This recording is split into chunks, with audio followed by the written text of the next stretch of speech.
Okay, topic है बेटा microbes in human welfare. ठीक है ना, जो छोटे छोटे सूक्ष्म जीव हैं वो हमारे क्या क्या काम आ सकते हैं, हमारे फायदे में उनका क्या क्या रोल है। ठीक है ना, उसको बोलते हैं माइक्रोब्स इन ह्यूमन वेलफेयर।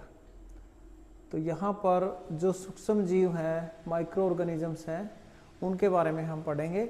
उनके यूजेज कहाँ हैं। Microbes in house hold product. House hold product क्या होते हैं आपके, जो घरों में खाने पीने की चीज़ें होती हैं, आपकी ब्रेड वगैरह बनाते हैं आप। Microbes in industrial product. आपको जानकर बड़ी हैरानी होगी कि ये माइक्रोब्स आपके पूरे इंडिया की इकोनॉमी को चलाते हैं। कैसे चलाते हैं? इंडस्ट्री में जो आपकी शराब बनती है, ठीक है ना, जो इथेनॉल प्रोडक्शन होती है, वो माइक्रोब्स की वजह से ही होती है। उसके बाद microbes in sewage treatment. Sewage क्या होता है? जो शहरों में गंदगी होती है, ठीक है ना, तो वो सीवरेज के माध्यम से एक जगह इकट्ठी की जाती है, तो वहाँ पर वो बहुत हैवी गंदगी होती है, उसको भी माइक्रोब्स क्या करते हैं?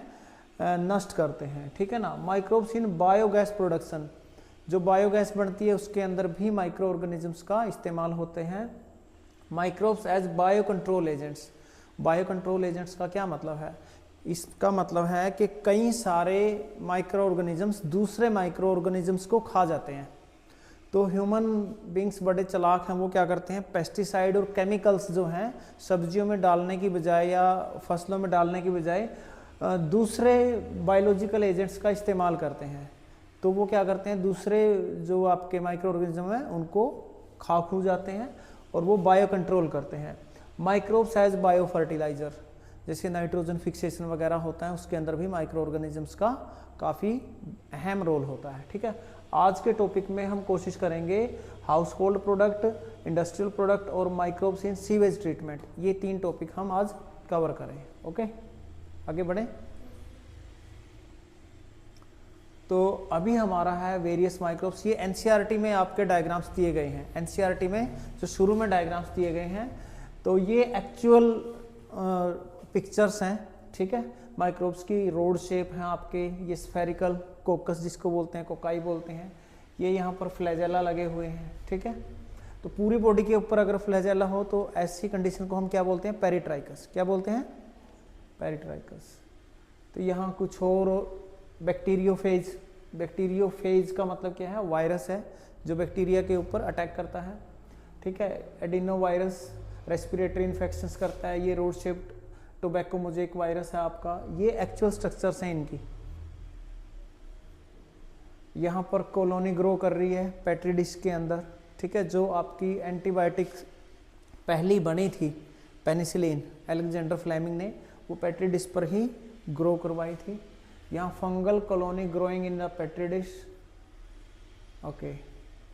तो micro in household production. ठीक है। तो घरों में खाने की चीज़ें आप सबसे ज़्यादा आपकी क्या है? दही है। क्या है? दही है। तो आपको पता है कि दूध से दही में या milk get converted into curd with the help of which bacteria? बताना कौन सा बैक्टीरिया है? लैक्टोबैसिलस। लैक्टोबैसिलस और लैक्टिक एसिड बैक्टीरिया। ये LAB की फुल फॉर्म पूछी जा सकती है बोर्ड एग्जाम में। Lactic acid bacteria. तो ये सिर्फ दूध को दही में नहीं बदलता है, ये दूध की न्यूट्रिशनल वैल्यू को भी बढ़ाता है। जो न्यूट्रिशनल वैल्यू है आपकी दही की वो भी बढ़ेगी। कैसे बढ़ेगी? It convert milk to curd by producing acids that coagulate and partially digest the milk protein. Coagulate का मतलब क्या है? थक्के से बढ़ना। आप दूध देखोगे ना वो बड़ा स्मूथ सा होता है ना, लिक्विड, लेकिन दही में क्या होता है? कोएगुलेशन होती है। Fresh milk can be converted to curd by adding some curd containing LAB। आप देखते होगे आपके घरों में माएँ हैं वो क्या करती हैं? थोड़ा सा लस्सी डालती हैं, है ना, जिसको इनोकुलम बोलते हैं, जामन लगाना। ठीक है। तो उसके अंदर क्या है? आपकी जो लस्सी के अंदर क्या होता है? उसके अंदर आपका बैक्टीरिया होता है। ठीक है। और साथ में एक सर्टेन टेम्परेचर भी दिया जाता है। सर्टेन टेम्परेचर का मतलब है जैसे आप देखोगे सर्दियों में जो बिलोनी है उसके ऊपर कुछ कपड़ा कुपड़ा लपेट दिया जाता है, लपेटते हैं ना, तो उस पर क्या करता है?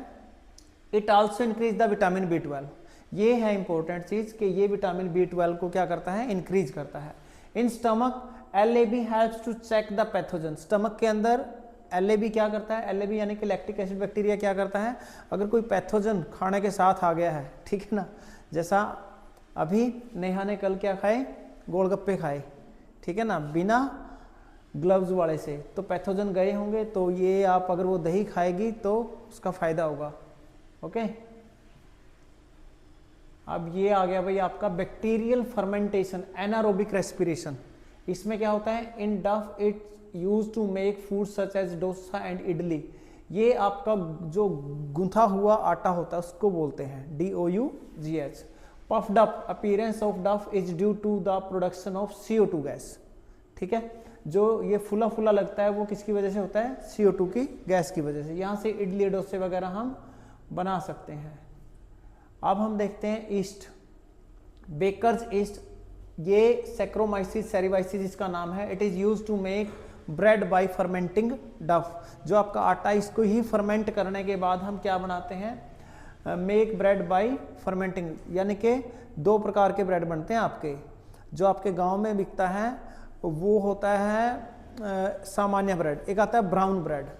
हमें कौन सा खाना चाहिए, ब्राउन ब्रेड खाना चाहिए। सामान्य ब्रेड जो है वो आपकी सेहत के लिए ठीक नहीं होता, ब्राउन ब्रेड सही होता है। ठीक है, वो किससे बनता है, वो आपका जो फर्मेंटिंग द डफ, ठीक है ना, जो आपका आटा है उसको फर्मेंट करके बनाया जाता है। जो दूसरे वाला ब्रेड जो नॉर्मल दुकानों पे बिक रहा है वो उससे थोड़ा सा ज़्यादा ब्राउन होता है, ये वाइट वाइट होता है जो आपकी दुकानों पे बिकता है। ठीक है, और ये मैदा का होता है, वो आटे का ही होगा।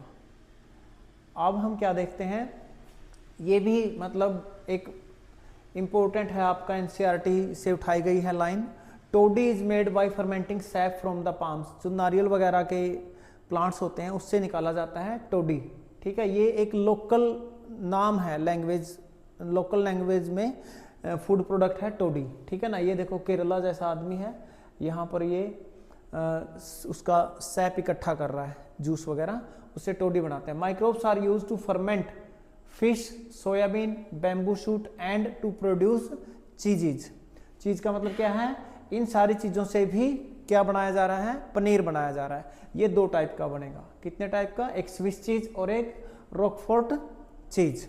अब दोनों में डिफरेंस क्या है, ये स्विस चीज है, ठीक है, और ये रॉकफोर्ट है। Swiss cheese has large holes due to production of CO2 by propionibacterium shermanii. ये पेपर में आता है, ठीक है ना, प्रोपियोनी शर्मेनाई जो बैक्टीरिया होता है, इसका कहाँ यूज हो रहा है, स्विस चीज बनाने में। रॉकफोर्ट चीज क्या है, it is ripened by growing a fungus penicillium roqueforti on them, और इसके लिए एक फंगस का इस्तेमाल हो रहा है। ये फंगस है आपकी रॉकफोर्टाई, और ये आपका शर्मिनाई बैक्टीरिया है, इससे स्विस चीज बनेगा, और इस फंगस से बनाएंगे रॉकफोर्ट चीज बनाएंगे। अब हम आते हैं माइक्रोब्स इन इंडस्ट्रीज। इंडस्ट्रीज के अंदर दो तरीके से चीज यूज होगा, एक एंटीबायोटिक्स बनेगी इसकी, और दूसरा क्या होगा, आपकी बियर है, वाइन है, शराब है। ठीक है, तो ये बड़ी बड़ी डिस्टिलरीज लगी हुई हैं यहाँ पर, और यहाँ पर शराब बनाई जा रही है और एंटीबायोटिक्स बनाई जा रही है। इंडस्ट्री है, ये फर्मेंटर, ये बड़े बड़े चैम्बर्स हैं। प्रोडक्शन ऑफ बीवरेजेज, बीवरेजेज जो आपको अल्कोहलिक ड्रिंक्स है, ठीक है ना, कॉफ़ी वगैरह भी बीवरेजेज के अंदर ही आती हैं। Antibiotics etcetera on an industrial scale require growing microbes in very large vessel. ये फर्मेंटर हैं सारे, इतने बड़े बड़े वेसल, इनके अंदर बनाई जाती हैं चीज़ें। फर्मेंटेड बेवरेजेज में हम देखते हैं saccharomyces cerevisiae brewer's yeast is used in the production of beverage by fermenting malted cereals and fruit juices to produce the ethanol. Wine and beer are produced without distillation. Paper में आ सकता है कि wine, beer, whisky, brandy, rum, gin, इनमें से distillation के माध्यम से क्या बनता है और विदाउट डिस्टिलेशन क्या बनता है।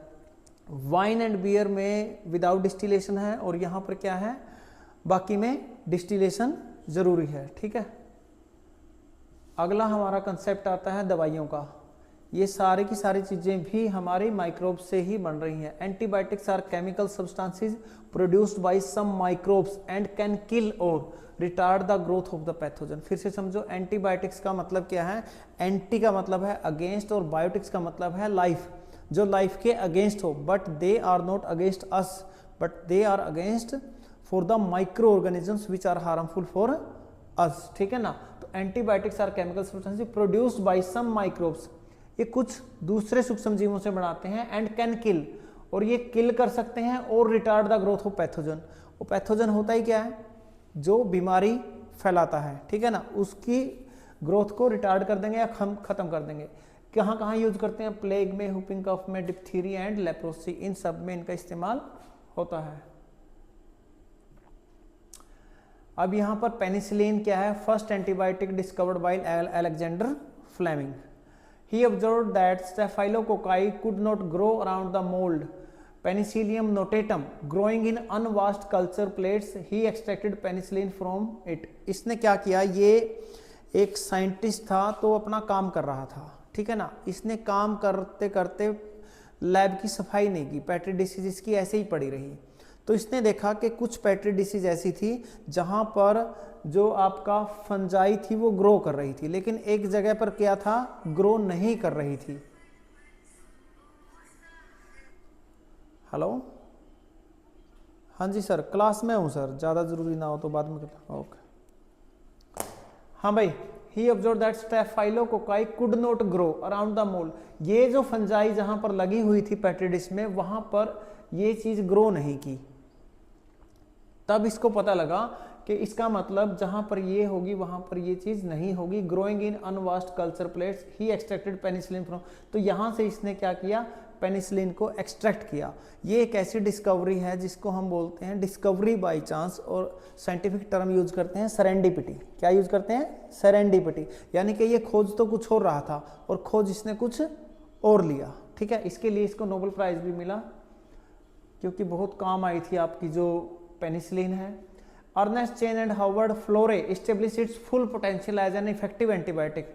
इन दोनों ने क्या किया, इस दवाई का पूरा इस्तेमाल किया, इसकी जो पोटेंशियल, इसकी जो ताकत है उसका पूरा पहचाना। Fleming and Chain and Florey, they were awarded Nobel prize in 1945। इस टाइम वर्ल्ड वार हुआ था और जो घायल सैनिक थे उनको बहुत ज़्यादा मात्रा में ये एंटीबायोटिक दी गई थी, तो उनकी जान बची थी, जिसकी वजह से फ्लेमिंग, चेन और फ्लोरी, इन सब को नोबेल प्राइज उस टाइम पर मिला था।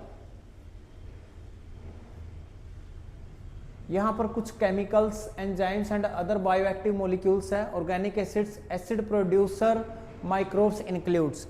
माइक्रोब कौन से हैं और इनसे ऑर्गेनिक एसिड क्या है, एस्परजिलस नाइगर से सिट्रिक एसिड, एसिटोबैक्टर एसिटी से एसिटिक एसिड, क्लोस्ट्रीडियम ब्यूटाइलम से ब्यूटायरिक एसिड, लैक्टोबैसिलस से लैक्टिक एसिड।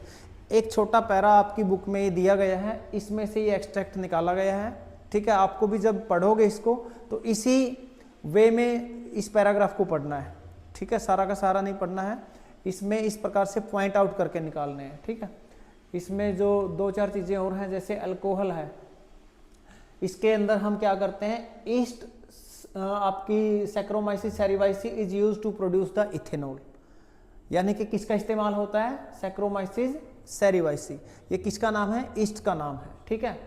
उसके बाद हम क्या देखते हैं, एंजाइम्स लाइपेजेस किस लिए यूज हो रहे हैं, डिटर्जेंट के लिए। Used in detergent formulation, help to remove oily stain from the laundry.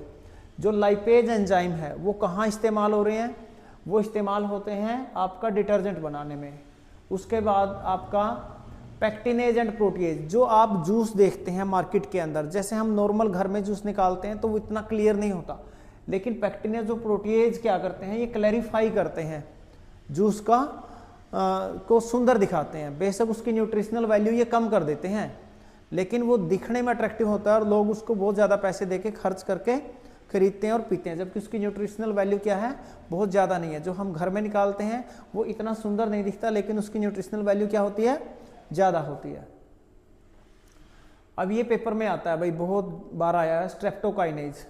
इसमें क्या है, they are produced by Streptococcus, used as clot buster to remove the clot from the blood vessel of the patient who have myocardial infarction, ठीक है ना। इसमें अगर मान लो किसी को ब्लड वेसल्स के अंदर क्लोट बन गए हैं, ब्लड के क्लोट बनते हैं, तो डॉक्टर कौन सा इंजेक्शन देता है, स्ट्रेप्टोकाइनेज। कौन सा, स्ट्रेप्टोकाइनेज, जो स्ट्रेप्टोकोकस से बनता है और ये क्लोट बस्टर का काम करता है। पेपर में आएगा कि क्लोट बस्टर जो है उस टाइम कौन सा इंजेक्शन या कौन सा जो एंजाइम है वो क्लोट बस्टर का काम करता है। क्लोट का मतलब होता है रक्का थक्का, बस्टर का मतलब उसको ब्रस्ट कर देना, उसको ब्रस्ट कर देना, तो उसका नाम है स्ट्रेप्टोकाइनेज। क्या नाम है? जहां पर ASC लिखा है इसका मतलब वो क्या है? वो एंजाइम है। वो क्या है? एंजाइम है। एज लिखा है यहां पर भी, पैक्टिनेज, प्रोटीएज, लाइपेज, जहां एज लिखे हैं वो सारे एंजाइम है, और जहां पर फेज लिखा है PHAGE वो सारे क्या हैं? वायरस हैं। वो सारे क्या हैं? वायरस हैं। ओके, अब ये हमारे पास है साइक्लोस्पोरिन। ये भी महत्वपूर्ण है, काफ़ी इंपॉर्टेंट है। ये जब हम कोई ऑर्गन ट्रांसप्लांट करते हैं तो बॉडी कई बार उसको क्या कर देती है? रिजेक्ट कर देती है। जैसे हमने पढ़ा था इससे पहले चैप्टर में कि जब ट्रांसप्लांटेशन होती है तो बॉडी क्या कर देती है? रिजेक्ट कर देती है। तो उस चीज़ को दबाने के लिए, उस चीज़ को उसको वो पॉजिटिव रिस्पॉन्स लेने के लिए हम क्या करते हैं? साइक्लोस्पोरिन का इस्तेमाल करते हैं। They are produced by Trichoderma polysporum. देखो ये फंगस है और इतनी अच्छी अच्छी चीज़ें हमें ये दे रहे हैं। ट्राइकोडर्मा पोलिस्पोरम से हम इसको निकालते हैं, एक्सट्रैक्ट करते हैं। Used as the immunosuppressive agent in organ transplant patient. जो ऑर्गन ट्रांसप्लांट है उसके इम्यून सिस्टम को क्या करती है? सप्रेस करती है, ताकि वो क्या करें? जो ट्रांसप्लांटेशन हुआ है, मान लो किसी की किडनी लगा दे किसी को, ठीक है ना, या किसी का लिवर ट्रांसप्लांट किया है, तो बॉडी का इम्यून सिस्टम उसको रिजेक्ट करने की कोशिश करता है। तो साइक्लोस्पोरिन दिया जाता है कि उसका इम्यून सिस्टम थोड़ी देर के लिए सप्रेस हो जाए और थोड़ी देर के बाद फिर क्या है? वो चीज़ें सॉर्ट आउट हो जाएं। ठीक है। स्टैटिन क्या होता है? स्टैटिन होता है प्रोड्यूस्ड बाय मोनेस्कस परपुरियस। ये क्या है? ईस्ट है। Used as blood cholesterol lowering agent. ये भी इंजेक्शन वगैरह जो दवाई वगैरह दी जाती है वो कब दी जाती है? जब ब्लड कोलेस्ट्रोल जो है बहुत हाई हो। It inhibit the enzymes responsible for synthesis of cholesterol. जो एंजाइम आपका कोलेस्ट्रोल बढ़ाता है ये उसको डाउन करता है। समझ आई बात? साइक्लोस्पोरिन है, स्ट्रेप्टोकाइनेज है, स्टैटिन है, ये सारी आपकी काम की चीजें हैं। ये बायोएक्टिव मॉलिक्यूल्स था, वो हमने मीथेन वगैरह लेके बायोगैस में इस्तेमाल कर लिया और बाकी जो चीजें बची उसको हमने वाटर बॉडी के अंदर डाल दिया। तो ये है आपका सीवेज ट्रीटमेंट प्लांट। क्या है? Sewage treatment plant. ओके, एक बार थोड़ा सा यहां से भी करवा देता हूं ताकि आपको थोड़ा सा आसानी रहे समझने में। ये आ रहा है भाई आपका, ठीक है ना, municipal waste water contains large amount of organic matter and microbes. Sewage is treated in sewage treatment plant. It make it less polluting. It include two stages: primary treatment and secondary treatment. Primary treatment के अंदर तो हम क्या देखते हैं? ये इस प्रकार से हमने वो कर लिया, ठीक है ना, फिल्टर कर लिया, सेडिमेंटेशन में चीजें नीचे अटक गई, ठीक है ना। It is the physical removal of particles include removal of the floating debris by sequential filtration. Floating debris क्या होता है? जो कचरा तैर रहा है। Removal of the grit, soil and small pebbles by sedimentation, ठीक है। उसके बाद the settled solids form primary sludge and the supernatant form the primary effluent. अब हम एफ्लुएंट को लेके चलेंगे आगे, ठीक है। सेकेंडरी ट्रीटमेंट शुरू करेंगे। अब क्या हो गया? सेकेंडरी ट्रीटमेंट यानी कि बायोलॉजिकल ट्रीटमेंट। अभी तक तो हमने फिजिकल मेथड अपनाया, अब हम क्या करेंगे? माइक्रो ऑर्गेनिजम्स का इस्तेमाल करेंगे। किसका करेंगे? माइक्रो ऑर्गेनिजम्स का इस्तेमाल करेंगे। तो यहां primary effluent is passed into the large aeration tank के अंदर डाला एंड कॉन्स्टेंटली एजिटेटेड, और कॉन्स्टेंटली घुमाया। This allow vigorous growth of useful aerobic microbes into flocs. अब यहां क्या बने? एरोबिक बैक्टीरिया आए, ठीक है ना। Bacteria associated with fungal filament to form the mesh like structure. These microbes consume the organic matter in the effluent. जो effluent था उसमें से ऑर्गेनिक मैटर को तोड़ लिया। This reduces the BOD, biochemical oxygen demand of the effluent. इसने oxygen की demand को कम किया। अगर बायोलॉजिकल ऑक्सीजन डिमांड कम होती है तो मतलब पोल्यूशन कम रह गया। Amount of O2 consumed by bacteria to oxidize all the organic matter in 1 litre of water. ये डेफिनेशन है जो आपने लिखनी है, वो फुल फॉर्म थी, ठीक है। It is a measure of the organic matter present in the water. The greater the BOD more is it's polluting potentially. ये किस में आ सकता है? ऑप्शन टाइप में भी आ सकता है, ठीक है। The effluent is then passed into the settling tank. अब यहां पर एरोबिक काम हो गया है, ठीक है, बीओडी नीचे आ गई है। अब हमने क्या किया, इसको सेटलिंग टैंक में भेज दिया। Where the bacterial flocs are sediment, जो बैक्टीरियल फ्लोक्स थे वो नीचे बैठ गए हैं। This sediment is called activated sludge. समझ आ रही है चीजें। अब एक्टिवेटेड स्लज में से हमने थोड़ा पार्ट लेके वापस उसी टैंक में डाल दिया जो इनोकुलम का काम करेगा। जैसे लस्सी डालते हैं ना दूध जमाने के लिए, तो हमने कुछ रेडीमेड बैक्टीरिया डाल दिए जिससे वहां पर बहुत ज्यादा बैक्टीरिया जल्दी जल्दी ग्रो करे। The remaining sludge is pumped into the large tanks called anaerobic sludge digester. अब लास्ट में हमने एनारोबिक उसमें डाले। Here some anaerobic bacteria digest the bacteria and fungi in the sludge by producing gases. क्या बनाया, methane, hydrogen sulphide और CO2। These gases form the biogas, इससे biogas का इस्तेमाल किया। The effluent is released into the natural water bodies like river and streams. यहां पर आपका जो ये टॉपिक है माइक्रोब्स इन सीवेज ट्रीटमेंट क्या हो गया, समाप्त हुआ। क्लियर है। किसी को कोई शक सवाल? थोड़ा सा इसको ना पैरा वैसे बड़ा बना रखा है, ठीक है ना, लेकिन ये छोटा ही है। ध्यान से 2-3 बार पढ़ोगे, नोट्स बनाओगे, हो जाएगा। ओके, चलो जी।